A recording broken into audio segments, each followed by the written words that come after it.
अस्सलाम वालेकुम। आज स्टार्ट कर लेते हैं MCQs फॉर ईटा, यानी जो ईटा की MCQs होते हैं हमारे साथ, तो वो बुक्स से ही लिए जाते हैं, यानी आउट ऑफ कोर्स नहीं होते। ये हमारी गलती होती है कि हमने स्टडी ही नहीं की होती, तो फिर कैसे सॉल्व करेंगे। इसके लिए आपको स्टडी करने की ज़रूरत होगी, और स्टडी हार्ड वर्किंग ये मतलब ज़रूरत होती है। तो बेसिक्स यानी एक्सरसाइज 1.1 से जितने भी MCQs बन सकते हैं पॉसिबली हम मतलब एक्सपेक्टेशन कर सकते हैं। तो इसके लिए मैं रिवाइज़ भी करूँगा ये एक्सरसाइज थोड़ा बहुत, मतलब ऑन व्यू रिवाइज जो आप देख रहे हैं बुक में बताऊँगा। और मतलब यही पॉसिबल होते हैं कि ये MCQs से आते हैं। रियल नंबर तो हमने पढ़ा है कि रियल नंबर जनरली वो होते हैं जिनमें रेशनल और रेशनल नंबर होते हैं। फिर हमने यहाँ ये थ्योरी पढ़ाई ही थी कि मतलब इसमें जो है इरेशनल नंबर्स ये होते हैं कि इनका स्क्वायर रूट जो मतलब अंडर रूट होता है वो सॉल्व कर ले तो इनके स्क्वायर रूट नेवर टर्मिनेट होगी, non terminate no sequential order होगी। जबकि रेशनल नंबर इसके नॉन टर्मिनेटिंग होगी, ये नॉन टर्मिनेटिंग होगी, बल्कि सिक्वेंशियल ऑर्डर दोनों का हमने किया है। पाई थोड़ा बहुत डिफ़ाइन किए कि पाई होती है इनकी 200 बिलियन प्लेसेस ऑफ डेसिमल होते हैं, पॉइंट के बाद 200 बिलियंस डेसिमल्स होते हैं। इसके बाद हमने पॉसिबल ये एक MCQs हो सकती है, यानी MCQs 1 थ्योरी फॉर्म में अगर दे दे, और 2 ये थ्योरी में हो सकता है, और जो है मतलब मैथमेटिक फॉर्म्स में अगर कहे कि ये नंबर रियल है तो इसके लिए मैंने पहले थ्योरी में बता दी थी, ये भी बताती थी कि इर्रियल है वगैरह, इरेशनल है या रेशनल है, इरेशनल है, ये हमने बताती थी। इसके बाद सेट्स का आपको याद होना चाहिए। इसके बाद जो है आपके बुक में लिखा है कि नेचुरल, होल, जेड, इंटीजर्स और रेशनल और इरेशनल, इनका जो है square each of them positive होता है। ये मतलब थ्योरी फॉर्म में MCQs हो गई है आपकी। इससे बिहेव अच्छा। इसके बाद ये आपकी थ्योरी फॉर्म में MCQs हो गई, ये हो गई जो है यूनियन होगी इन तमाम की, और ये रियल नंबर के बराबर होगी। इस तरह ये सबसेट वगैरह फॉर्म में भी आपको दिया गया है, और same union of rational and irrational. फिर ये जो बताया है ये प्रूव इस तरह थ्योरी में बिल्कुल आ जाता है कि नॉट रेशनल, ये तो प्रूव है, लेकिन ये तो हमें ऑलरेडी यहाँ पे पता है। सेम यहाँ पे ये भी हमें पता है कि under root 3 is irrational number, जो कि ये प्रूव है already solve in a books, but we are talking about MCQs। So MCQs यानी MCQ 1 2 3 4 5 6 7 8। फिर ये डायमीटर है, अगर इसको तो रीड करें तो mathematics symbol of ratio of circumference of the circle. ये तो फिज़िक्स में भी आता है, लेकिन यहाँ से भी अगर नोट कर ले तो बेहतर होगा। 9 1/22 5 डेसिमल तक हम काउंट करते हैं, इस तरह है। जबकि ग्रीक आर्किमिडीज जो है ना, उसने इसकी वैल्यू इस तकरीबन के इतनी के बराबर बताई थी, तो ये 10 है पॉसिबल। जबकि बाकी इसकी ज़रूरत नहीं, अगर तो हो सकता है तो ये 11 200 प्लेसेस तक। नाउ 12 ये हो गई, 13 नंबर MCQs ये हो गई, 14 ये हो गई, ठीक है। 14 MCQs तक हमने किया है। इस पॉसिबली ये तो वहाँ पे भी हो गई है, फिर भी 15, नाउ 16 है ये। इसके बाद हम प्रॉपर्टीज़ ऑफ रियल नंबर से MCQs लेते हैं, तो इसका मतलब है अगर ये स्टेटमेंट ले लेते binary of operation of set of real और इरेल रियल नंबर्स, तो इसके लिए 16-17 नंबर MCQs मतलब ये स्टेटमेंट के इम्प्लीमेंट करने की पॉसिबिलिटी आएगी। सपोज़ कर अगर आए तो हम एक्सपेक्टेड कर सकते हैं कि बाइनरी नंबर ऑपरेशन जो होगी A cross B is equal to C, और A कोई भी नंबर है 2 है सपोज़ करें और बी सी है, बी जो है 3 है, तो इस सी क्या होगी? तो सी ओबियसली रियल नंबर होगी।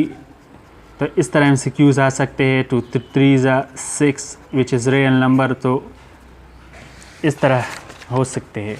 इसके लिए ऑपरेशंस जो है ये डिफरेंस इस दोनों में कोई property of binary number, closure property of binary और बाइनरी नंबर ऑपरेशन सेट में ये फ़र्क क्या रहेगा कि इसके लिए ये तो तमाम ऑपरेशंस हो सकते हैं, इसके लिए ये ऑपरेशंस भी हो सकते हैं, जो है ना इसका ये डिफरेंस है।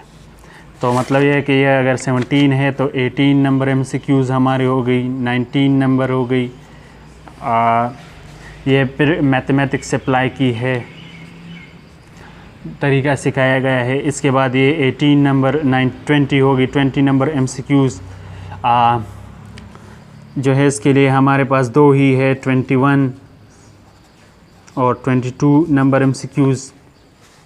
इसके बाद हमारे पास ये थोड़ा मतलब कैलकुलेशन बेस्ड तरीका सिखाया कि कैसे होता है। इसके बाद ये है 23, ये है 24 MCQs कि मतलब ऑपरेशन जो है कम्यूटेटिव रियल ऑपरेशन, इसके लिए दो है, एक एडिशन और एक मल्टीप्लिकेशन। वी ऑलरेडी है डिस्कस्ड आपके लिए। फिर ये मैथमेटिक्स प्रूफ्स लाए, मतलब बड़ा तरीका सिखाया गया है। इसके बाद जो है ना हमारे साथ MCQs है 24 तक हो गई। ये मतलब तक सिखाया है कि मैथमेटिक्स से इस तरह होता है। 25 नंबर ये हो गई कि मतलब एडिटिव प्रॉपर्टी और मल्टीप्लिकेटिव एसोसिएटिव का कैसा होता है। जो 26 का MCQs हो गई, ये मैथमेटिक्स कैलकुलेशन बताएगी। वी हैव ऑलरेडी डन, हम पहले ही ये सब कुछ कर चुके हैं, लेकिन ये आपके लिए रिवाइज्ड MCQs फॉर्म में है। ये है 27 नंबर MCQs, यह है मतलब operation multiplication, binary operation of multiplication is distributive over addition, distributive over addition है, इसलिए है 27। अब इसके लिए है 28 MCQs है हमारे साथ। इनमें दो पार्ट्स है। एक पार्ट्स को जब के ये है रियल जो यानी 0 इज़ एडिटिव आइडेंटिटी 28 है, 29 और जबकि ये 30 है। 1 इज़ मल्टीप्लिकेटिव आइडेंटिटी। ये स्टेटमेंट याद रखें, कंफ्यूज करा सकते हैं आपको इन MCQs में इस तरह के स्टेटमेंट्स में।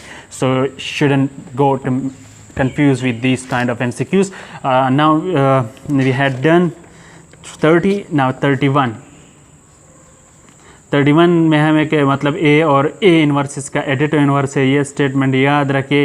इस वजह से A और A एडिटिव इन्वर्स है, ये स्टेटमेंट 31 है। और जबकि A और जब A इन्वर्स ये जब हम लेते तो इसको मल्टीप्लिकेटिव आइडेंटिटी कहते हैं, यानी मल्टीप्लिकेटिव इन्वर्स स्टेटमेंट कहते हैं, जो 32 है। ये MCQs है 32 नंबर। जो now we have properties of inequality के लिए, इसके लिए 33 नंबर MCQs है ये है 34 नंबर, ये 35, 36, ये भी हाल ऑलरेडी पढ़ा है सब कुछ। 37, 38, 39 जबकि 40। ये MCQs इस स्टेटमेंट के बेस पर क्रिएटिव बेस में बनाया जाता है, कंफ्यूज करने के लिए कि अगर हो सकता है मे बी रिफ्लेक्सिव प्रॉपर्टी में आपको ये पढ़ा है कि रिफ्लेक्सिव प्रॉपर्टी है तो क्या हो सकती है, A इज इक्वल टू क्या हो सकती है। मतलब रिफ्लेक्सिव प्रॉपर्टी है, A इज इक्वल टू क्या हो सकती है। स्टेटमेंट A होगी A, B होगी B, C होगी C, T होगी D। तो obviously A is equal to A है, हमने पढ़ा है already. A is equal to A, that is reflexive property।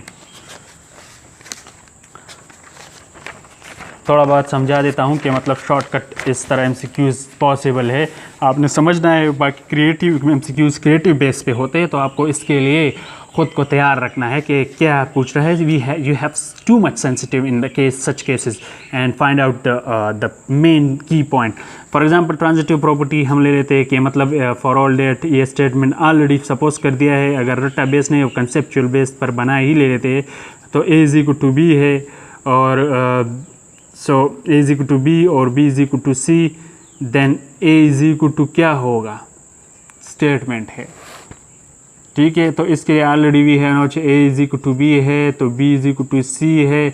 तो इसका मतलब है कि A जो है ना C के ही बराबर हो गई, क्योंकि यहाँ पर बी इसकी बराबर है। तो इसके लिए आपको तैयार रखना है, मैं भी वैल्यू भी दे सकती है कि ए इज इक्वल टू 5 है, बी इज इक्वल टू 5 है, सपोज करें। इस तरह पॉसिबल वैल्यूज़ दे सकता है। तो सी क्या होगी, तो अगर हम वो कहता है कि ये कम्यूटेटिव प्रॉपर्टी है, सपोज करें एमसीक्यू से, तो फिर आपने ये याद रखना कि ए इज इक्वल टू बी और बी इज इक्वल टू सी, तो ए इज इक्वल टू सी, तो इसका मतलब है कि सी भी 5 है पॉसिबल। और तो इस तरह एमसीक्यूज़ बना सकते हैं आपके लिए। और भी पॉसिबिलिटी हो सकती है कि मतलब हम ले लेते हैं कि एक और एमसीक्यूज़ पे भी इस तरह भी हो सकती है कि A plus C is equal to B plus C. तो what will be the value of A, find the value of A की क्या वैल्यू होगी। मतलब अगर कहते हैं कि A plus C is equal to B plus C है, तो ए की क्या वैल्यू हो। तो हम इसके लिए पार्ट 1, 2, 3 और 4 ऑप्शन डाल लेते हैं। ए की value either A is equal to B होगी, A is equal to C होगी, A is equal to D होगी, A is equal to A होगी। तो यहाँ पे आपको समझना है, क्योंकि अगर C और C कैंसिल किया जाए तो then A is equal to B value होगी, जो कि which is the property of additive property.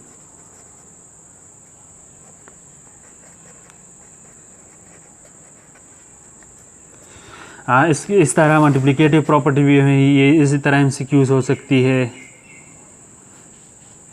कि A और C is equal to B C, then what, then A is equal to, then B is equal to confuse कर सकता है, B is equal to which value. So आपने B is equal to C, B is equal to D,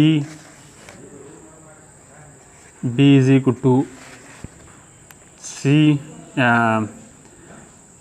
B is equal to A, none of this. तो ये है B is equal to A, सिर्फ position change किए, जो है कि reflexive property की कंडीशंस बताती है। सिमिलरली वी हैव इनइक्वलिटीज़ में एमसीक्यूज़ होते हैं। तो अब प्रॉपर्टीज़ ऑफ इनइक्वलिटी 41 एमसीक्यूज़ है। ट्राइकोटोमी प्रॉपर्टी, इसके बाद trichotomy property of transitive property, यानी यही इनइक्वलिटी क्वेश्चंस ले लेते हैं और बना लेते हैं क्वेश्चंस जिस तरह भी है। लाइक एडिटिव प्रॉपर्टीज़ है 41, ये है 42 MCQs, this is 43, this is 44 number MCQs.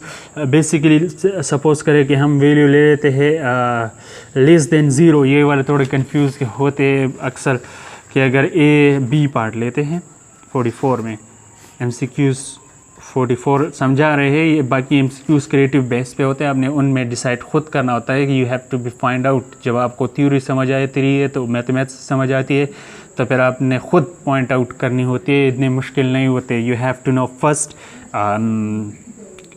Maths theories and then exercise. I believe then there should be no problem for you solving MCQs.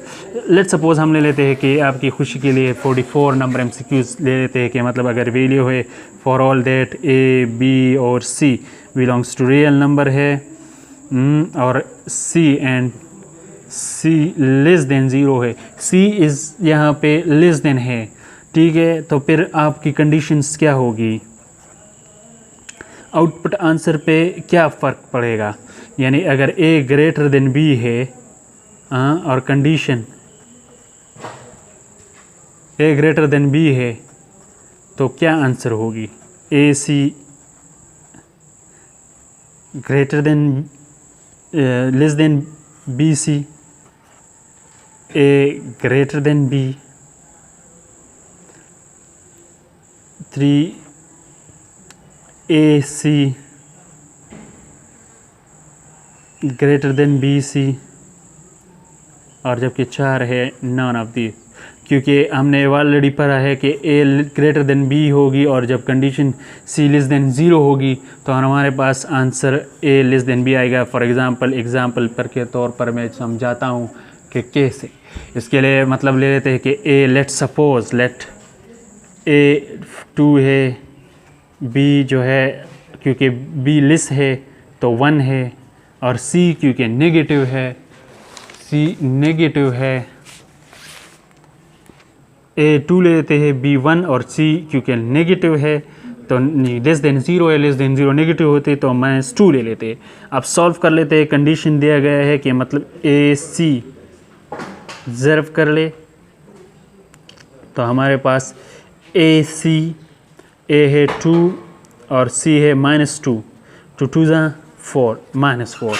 जबकि इसका दूसरा पार्ट जो है ना, जो करेक्ट आंसर में हमने किया बी सी, इससे सॉल्व कर लेते हैं। बी जो है ना 1 and multiply -2, so it is -2. So what is the answer? -4 is less than -2, which is satisfy the above condition, mean that AC less than BC। यानी रिवर्स हो गया। तो मैं तो सिर्फ आपको मैथ्स की ये मतलब सॉल्व नहीं किए हैं बुक्स में, वहाँ पीछे सॉल्व कुछ किए थे, लेकिन ये इनइक्वलिटीज़ के सॉल्व नहीं की।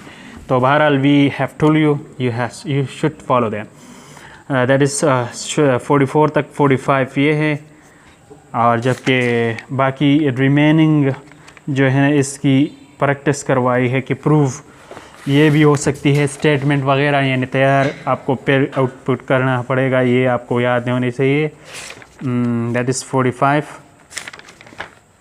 तो ये 46 हो गई।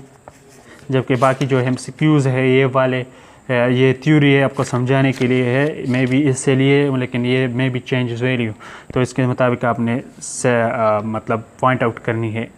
ये प्रूफ वाले अक्सर होते हैं, ये कि प्रूफ स्टेटमेंट डायरेक्टली होता है और अपने जवाब देनी है, डिसाइड करनी होती है। Similar like that as well. 46 that is 47, ये भी याद रखिए। 47 तक MCQs यहाँ तक हो गए ना। 48 इससे भी ले सकते हैं थ्योरी, 49 यहाँ से भी ले सकते हैं। That is not necessary that it will take the same fix that point, may be they take a value change than this, but it should be there should be a relation, यानी इनका इससे relation होगा, ताल्लुक़ होगा। जो हम बाज़ औक़ात कहते हैं कि बाज़ MCQs नहीं थे, वो नहीं, गलत बात होती है। MCQs लिए ही बुक से होते, but there is an direct relation between that MCQs, so you should know that indirect relation is the part of direct relation, but there is some changes in the values of that MCQs are that part of the question in the book. So ये है 49 and 50।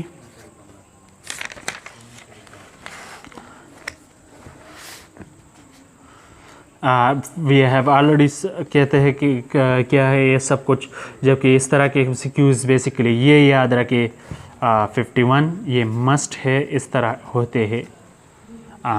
ये भी must है, 52 must, यानी इस तरह के MCQs होते हैं।